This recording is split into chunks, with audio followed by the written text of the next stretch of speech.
हर आप किसी भी देश जाएंगे तो आपको लगेगा वीजा, और अगर बिना वीजा कहीं चले गए तो आपको जेल भी जाना पड़ सकता है। तो चलिए घर बैठे आपका वीजा अप्लाई कर देते, वो भी तुरंत। नमस्कार दोस्तों, मैं आपका अपने एडवोकेट गौरव सिंह। से पहले जान लेते कि वीजा क्या होता है। वीजा यानी कोई भी देश आपको अपने क्षेत्रीय अधिकार में घुसने की जो परमिशन देता है उसे हम वीजा कहते हैं। दोस्तों वीजा कई टाइप के होते हैं, जैसे ट्रैवल वीजा हो गया, स्टूडेंट वीजा हो गया, बिजनेस वीजा हो गया। इस तरीके से कई वीजा अलाउ करती है और सबका ड्यूरेशन अलग अलग होता है कि कितने समय सीमा के लिए आप उस कंट्री में रुक सकते हैं। चलिए आपका वीजा भी अप्लाई करवा देते हैं। तो दोस्तों वीजा के लिए दो चीजें इंपॉर्टेंट रहती है। पहला आपका एप्लीकेशन फॉर्म जो वीजा का आप भरेंगे, दूसरा आपका इंटरव्यू जो आपको एम्बेसी में जाकर देना पड़ता है कि क्यों आप उनके कंट्री जाना चाहते हैं। सबसे पहले आपको क्या करना है, आपको गूगल पे जाके टाइप करना है जिस देश भी आप जाना चाहते हैं और उसके बाद लिख देना है वीजा। उदाहरण के तौर पे मैं डाल देता हूं जापान और उसके बाद वीजा। तो आपके सामने ये स्क्रीन खुल गई होगी। ये जापान का ऑफिशियल पेज है जहां पे वीजा अप्लाई हो सकता है। आपके सामने एक स्क्रीन पे फॉर्म दिख रहा होगा दोस्तों, यही होता है वीजा फॉर्म। इसमें आपको सारी डिटेल्स अपनी भर देनी है। आपको यहाँ पर टिकट के बारे में भी भर देना है कि आपका यहाँ इंडिया से जापान तक का टिकट है और जापान से वापसी का टिकट। ये भी सारी डिटेल्स आपको उसी फॉर्म में भरनी पड़ेंगी। उसके बाद दोस्तों हम स्टेप 2 पे आ जाते हैं, जो कि पेमेंट का स्टेप है।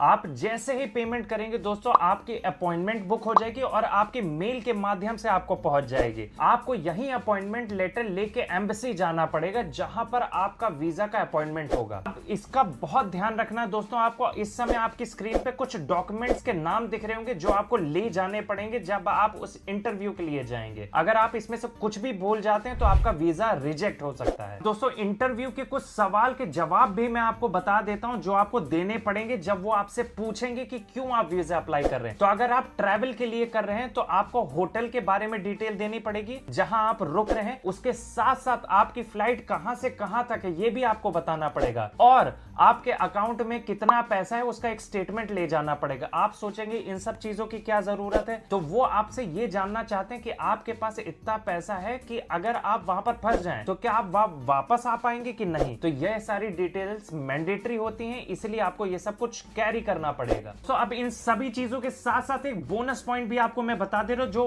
बहुत ज्यादा जरूरी है। अगर आप किसी एजेंट के माध्यम से वीजा अप्लाई कर रहे हैं तो अपना पासपोर्ट उसको बिल्कुल भी मत दें, क्योंकि कभी कभी एजेंट क्या करते हैं, आपका पासपोर्ट लेके रख लेंगे। आपका अगर वीजा रिजेक्ट हो जाता है तो आपका पासपोर्ट वापस करने के लिए भी वो 10 से 15 हजार रुपए की डिमांड करेंगे, जो कि आपको वापस लेने के लिए देना ही पड़ेगा। तो ऐसे किसी भी फ्रॉड में फंसने से पहले आप 4 बार सोच लीजिएगा, उसके बाद किसी एजेंट के माध्यम से वीजा अप्लाई कराइएगा। दोस्तों कुछ इस तरीके से आप घर बैठे अपना वीजा अप्लाई कर सकते हैं और आपको किसी भी एजेंट की जरूरत नहीं पड़ेगी। और अगर आपको ये वीडियो अच्छा